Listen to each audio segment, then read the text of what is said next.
Hello and welcome to episode 1 of the car series. I don't even know why I'm calling it car series. This is just an opportunity for me to just share my thoughts.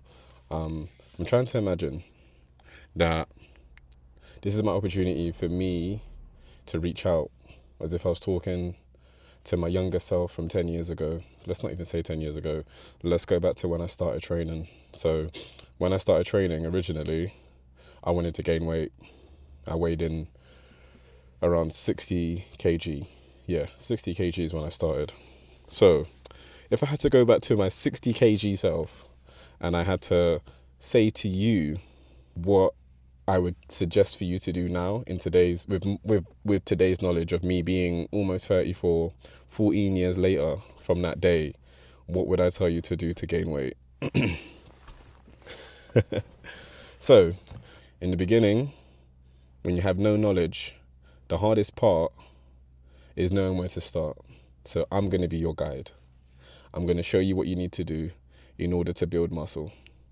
I think in the beginning, I know when you were first told, you're looking thin, in that moment, it felt like, wow, like it was the first time I remembered feeling body conscious. I never felt body conscious until that moment in time. So I think first things first is make sure you're going into this with the right mind frame, knowing what you see in the mirror makes you happy. You're just trying to improve on that. I think that gave me at the time the fuel to want to get into the gym, eat more. And originally, actually, I think I went about it the right way, because when I was told I was thin and I needed to hit the gym, at that point in time, I wasn't even hitting the gym yet. So I started doing research and I started eating a lot. So that goes into the first point. When you're trying to gain in the beginning, I would never advise diving in 5 days a week, all of that stuff. Let's start with 3 days. That's it. That's all you need. 3 days to go in, because you want to use the rest of the time to focus on your eating and your sleeping to allow your body to recover and repair, and so that you just get used to training. In the beginning as well, follow something simple. So we're going to go with the basic movements. For me, I always feel like your foundational movements are key. So making sure that you can do, let's start from the top down. Your shoulders, you should be able to do a dip. For me, like if we can't do a dip, that's something you need to be able to do. A shoulder press. Shoulder press, standing and sitting, both of them are very beneficial, both with the barbell and both with the dumbbell. Lateral raises aren't important in the beginning, and your rear delts would be the place I would start rather than your laterals. Build up the back of your shoulders. Your side shoulders will come with the rest of the movements that you're doing anyway. So that's all you need for your shoulders, really, to be honest. You need barbell press, dumbbell press, and dips. You're good. Dips have a double benefit as well. Number 2, I would then advise you to make sure that for your chest, you're doing the bench press and push-ups. There we go. Yeah. Bench press and push-ups. Those are the 2 foundational movements that you should be able to do. If you cannot do them both, practice them both. Number 3, we then go on to your back. And you want to make sure that for your back, you can do a pull-up and you can do a deadlift and you can do a row. You see, for me, my mistake in the beginning was I shied away from rows because they were harder for me to do, because, the keeping your back straight thing. Practice your cat-cow poses now. Practice keeping your back straight, touching your toes with your back straight. Get that flexibility in them hamstrings. And if you can't quite get that flexibility, learn how to do it with your bent knees and keep working to keep your legs straight. So again, deadlift, rows, and the pull-up. More importantly, the deadlift and the pull-up. The rows you can do with dumbbells, which is great, or you can do with the barbell. I would advise probably working your rows with the dumbbells in the beginning and doing your deadlifts with the barbell. Do not let ego kick in on this. Focus on form, pushing from your legs and not pulling from your arms. Next, I would definitely go onto our legs, and the legs come in. You being able to, with the legs, you want to make sure that you can do Romanian deadlifts. If you cannot do Romanian deadlifts, then you need to be able to do, Romanian deadlifts. Obviously, the squats. You need to do the squats. It doesn't have to be with a barbell. It can be barbell, dumbbells, body weight. Just make sure those functions are good. You can jump squat, because it's very good to make sure your plyometrics are in place. I would definitely make sure that you're hip thrusting. The legs have a little bit more, I think, for me, just to make sure that your foundations are strong, because remember your body starts from the ground up. Yeah, I've still got that twitch in my eye, which is annoying. Yeah. So yeah, your foundations. But look, let's keep it simple. Let's go even more simple. Rather than going in and branching out, let's just make sure that you can squat, you can lunge, and your hip thrusting. And then for your hamstrings, you can do, is it the Nordic curl? So while I'm talking at this point here, I'll show the clip of what the movement looks like, of being able to come up and down. That would probably be the first beginning movement, because that connects you to your hamstrings very well. Easier, less pressure on your back, rather than trying to learn the remaining deadlift and hurting your back, which is a very common mistake I think is easy to make in the beginning. So the Nordic curls, I think that's what it's called, squats and lunges, hip thrusts, those 4 movements for your bottom half, and you want to separate these. So I would say, for example, each workout, especially because you're trying to build muscle in the beginning, you want to make sure each workout is a full body. So you just pick one of the movements. So I would say for your first workout, you might do barbell shoulder press with rear delt, machine flies or dumbbell flies, nice and simple. Onto your bench press, nice and simple. From the bench press, we then go on to doing pull-ups. If you want to mix the pull-ups, you can do pull-ups and dips. But I say just for your first session, go into doing pull-ups. After your pull-ups are done, you then go into doing squats, lunges. Done. Session over. Oh yeah, make sure for the body weight cardio is good. You can do star jumps, high knees, burpees, and mountain climbers. Those are all 4 foundational body weight HIIT movements that you should be able to do. If you cannot do them, work towards being able to do them as well. They're really good for fat burning and just keeping you mobile, keeping you agile, and XYZ.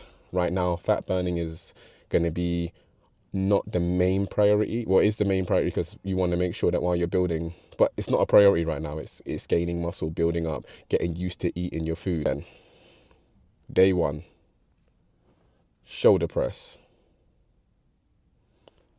bench press, deadlift, pull-ups, squats, lunges. That's enough movements, right? Yeah, that'll be your foundation.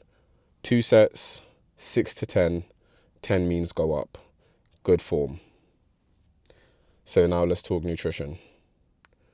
Breakfast, lunch, and dinner will be your foundational start, starting with making sure that you're having all of your foods being whole foods, focusing on 1 ingredient foods. And on days when you train, I would say probably have a nice post-workout, which will probably be something that you like. Cereal. You can also have a shake, or you can have cereal. And I'd always say make sure you have some sort of protein in your post-workout. So if you're not someone who wants to go for a shake, I would actually, you know what, because it's the beginning of the event, I wouldn't even advise a shake. Forget a shake, forget any supplements in the beginning. Get your body moving, get your body going. If there's any supplement I'd suggest taking in the beginning, it might be creatine. But that's not even something you need to focus on right now. Let's go to basics. So food. In the morning, oats, eggs, for example.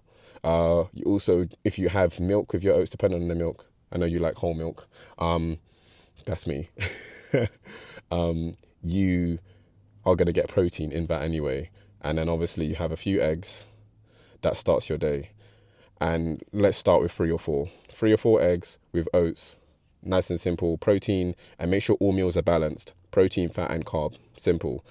Just start the day strong. The oats, even though I'm not the biggest fan of them, amazing feeling for the day, energy, slow releasing, all of the benefits come with it. Your oats are a single ingredient, your eggs are a single ingredient, the milk is probably questionable, but at the same time has its protein, and when you think of milk, you think of a cow. So one ingredient foods are, you go back to one source. That's the easiest way to think of one ingredient foods. Salt, pepper for your eggs, and maybe fry it with a little bit of butter, because butter is also a small source of protein as well.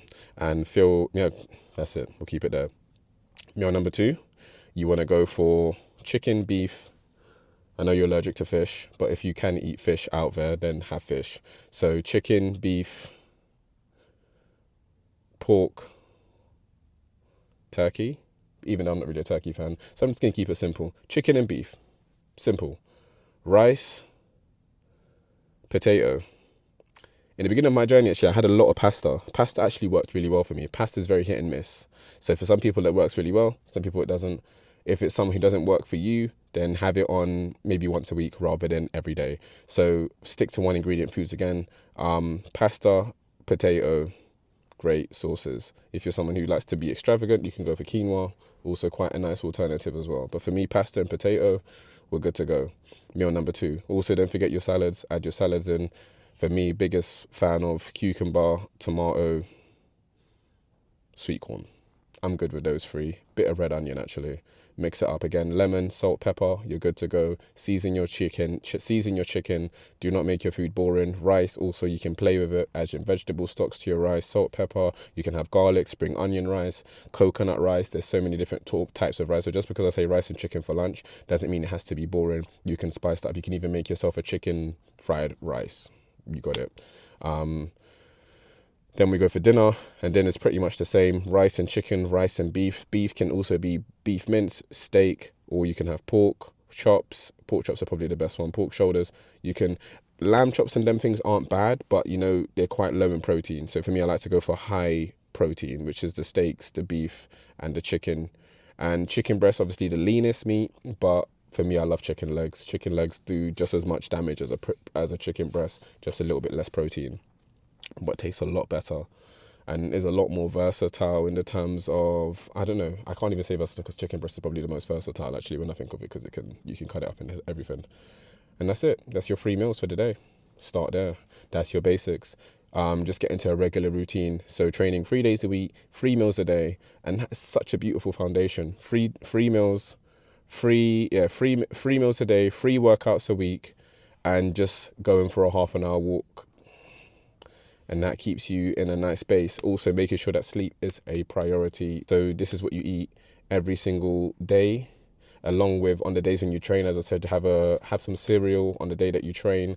And if you're going to have something protein based with that, you could probably have cereal. The milk is kind of double balanced. Oh, there we go. So you can have cereal with some nuts. The nuts also contain fat and contain protein, allowing you to have a nice balanced meal there as well. So that's another great source. And that's where we start. Also with your oats, I forgot.